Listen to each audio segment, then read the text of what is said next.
Tudo bem, Edilson? Tudo ótimo, tudo certo. Como é que é viver o Chacrinha novo? Olha, é uma grande responsabilidade, acho que acima de tudo, né? E um desafio, sem dúvida. Como é que você reagiu quando recebeu o convite, quando começou o ensaio? Caiu a ficha? Porque fazer o Chacrinha deve ser um presente para qualquer ator, né? Sem dúvida. Foi um processo muito bacana de descoberta do Chacrinha, de saber como que ele era, além daquela figura forte que a gente já conhece da televisão, né? E como que ele era antes, como ele era na época do rádio, inclusive, como que ele era durante a infância, durante a adolescência, durante a juventude toda, para poder depois entregar o Abelardo Barbosa para o Stepan viver o ícone que todo mundo conhece da televisão. E como é que era o Chacrinha na juventude? Olha, era um cara muito sonhador, que tinha um grande sonho de ser diferente, de falar para o mundo. Ele não sabia ainda exatamente como ele ia fazer isso, como ele ia se comunicar, até que ele descobre o rádio no começo da adolescência, anos 30 e poucos, no interior de Pernambuco isso. E quando ele descobre o rádio... Quer dizer, ele era pernambucano? Pernambucano. Isso. E aí quando ele descobre o rádio, ele descobre que é aquilo que ele quer fazer da vida. Ele quer começar a falar para as pessoas ouvirem no mundo inteiro, falar para o mundo. E aí ele foi em busca desse sonho. Aí ele se muda para o Rio. Na verdade, ele estava indo trabalhar como baterista num navio que estava indo para a Alemanha. E aí, por causa da guerra, o navio teve que desviar a rota e foi parar no Rio de Janeiro. Chegando no Rio, ele virou locutor de rua, vendendo tudo. Aí foi descoberto e foi parar no rádio. E como é que tá o espetáculo? O espetáculo está viajando o Brasil inteiro, né?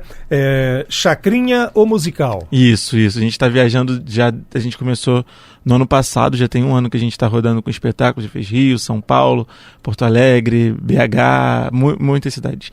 E a gente termina agora a turnê nacional aqui em Curitiba, então são as duas últimas apresentações do espetáculo. Terça e quarta? Terça e quarta, lá no Teatro Positivo, às 9 da noite. Como é que tem sido a receptividade do público? É sempre muito bom porque é muito divertido. O espetáculo é muito, muito, muito divertido. Eu acho que tanto para quem assiste quanto pra gente que está no palco fazendo também, porque é relembrar uma época de ouro da televisão, né? É você rever os grandes artistas que foram lançados pelo Chacrinha nos anos 70, 80. Então tem Rosana, Sidney Magal, Roberto Carlos, Fábio Júnior, Hit, o Traje a Rigor, Titãs e muito mais gente que eu agora nem tô lembrando todo mundo. Que legal. Como é que é trabalhar do lado de uma figura já consagrada também do teatro e da televisão, que é o Stepan Essessian? É uma honra, é um aprendizado diário, assim, porque... É uma boa figura? Gente boa? Muito. Muito. Eu falo que ele é tão gente boa que se ele te conhece hoje, você fala assim, pô, Stepan, deu um problema lá em casa, não posso mais morar na minha casa. Ele vai falar, vai morar comigo, não tem problema. Ele é muito agregador mesmo, é um ótimo... A gente fala que é o nosso líder lá no Chacrinha. Ele é muito, muito, muito gente boa e um prazer, assim, um aprendizado diário de troca, de olho no olho, né? Porque como a gente está vivendo o mesmo personagem, tem momento que a gente contracena como sendo um se vendo no outro, né? Então é muito interessante de conseguir ter essa troca, de ter esse olho no olho, dele dar dica no camarim, na coxinha antes de entrar, de como a gente fazer melhor a cena. Tem sido muito, muito, muito legal. Um espetáculo desse, Pedro, demora quanto tempo para você assimilar bem o personagem? Você pega lá, começa a ler, começa a ver a história e começa... Putz, vou interpretar isso aqui, mas... Poxa vida, é o Chacrinha. Pois é. Não é o Pedro, o Zé, não é o Adilson Arantes. É o Chacrinha. É o Chacrinha. É a figura que todo mundo conhece. E aí, como é que é? Foram 2 meses e meio mais ou menos de ensaio e o processo não para, né? Até hoje tem coisa que a gente vai descobrindo dos personagens. Até hoje tem coisa que eu olho e falo, cara, é isso, eu tava procurando essa intenção há muito tempo e não tinha descoberto ainda. E foi muito legal o processo todo, porque assim, teve a participação da família do Chacrinha, foi muito importante. O Leleco, filho dele, acompanhou o processo inteiro muito de perto. A Elke Maravilha, que era uma das grandes amigas do Chacrinha, também conversou com a gente várias vezes. O Pedro Bial, que é um dos autores do espetáculo, foi um cara que acompanhou de perto a trajetória do Chacrinha, então eles tinham muito para passar pra gente. O próprio Boni, que era diretor do Chacrinha, que era amigo e inimigo ao mesmo tempo, acompanhou muito de perto, escreveu uma cena, inclusive, para o espetáculo. Ele foi assistir um dia o ensaio e falou assim, ó, tá tudo lindo, tudo ótimo, mas tem uma cena aqui que não foi assim que aconteceu.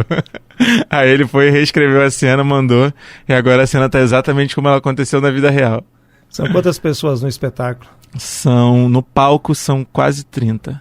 30 pessoas? Contando músico, elenco, são 5 músicos, são 22 no elenco, mais 6 chacretes, são mais de 30 pessoas. Quer dizer, o espetáculo conta a história do Chacrinha desde o começo, enfim, você interpreta ele na juventude, depois passa pro Stepan, e aí o Chacrinha já apresentador de TV. É isso. Na hora que eu entrego pro Chacrinha, já é a época que todo mundo conhece, já é ele na hora da buzina, e tem calouro que vem da plateia mesmo, o pessoal vem, é escolhido na surpresa, o Russo surge no meio do público e escolhe as pessoas para subirem para cantar sem ensaio, tudo na surpresa, como também acontecia no Chacrinha. E sabe o que é legal? Tem público dentro do espetáculo com a gente. Então, assim, sempre que começa a parte do Cassino do Chacrinha, que é a segunda parte do espetáculo, são cerca de 30 pessoas que vão para cima do palco para assistir da plateia que fica dentro do palco. Então, assim, é uma experiência que as pessoas se divertem muito realmente dentro do Cassino do Chacrinha, né? Que legal, que bacana. Portanto, nesta terça e nesta quarta, né, Pedro? Faço o convite aí para as pessoas acompanharem Teatro Positivo. Isso, a gente vai estar lá no Teatro Positivo nessa terça e nessa quarta, às 9 da noite, com Chacrinha, o musical. Muito bem. Só para a gente concluir, o Chacrinha, ele era despojado, fora do ar, como ele era no ar? Ele era bem à vontade ou ele era mais comportado fora do ar? Olha, ele era, não sei se a palavra exata é comportado, mas ele tinha muito medo, ele era uma pessoa tímida demais. Ele era tímido? Muito, ele tinha um transtorno de personalidade que ele tinha muito medo de entrar em cena.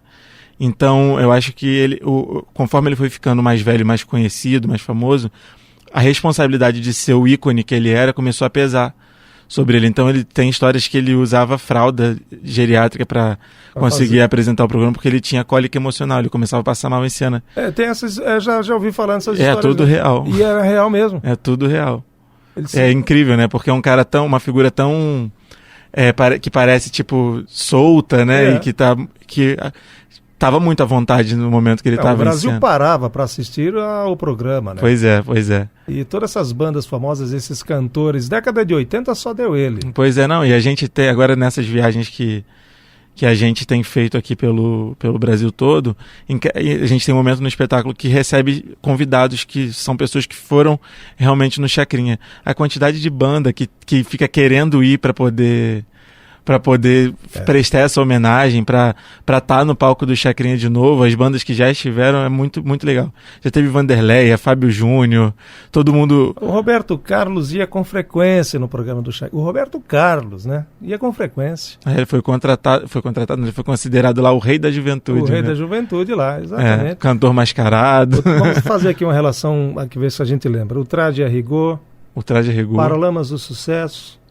Mais Titãs. Não, era legal porque era todo tipo de música. Uma mistura. Sandra de Sá. Benito de Paula. Isso mesmo. Clara Nunes. Era uma grande salada. Uma grande salada. E dava certo. Sempre, como deu. Sempre, sim. Exatamente isso. Pedro, grande abraço. Um abraço em todo o grupo lá, em toda a turma.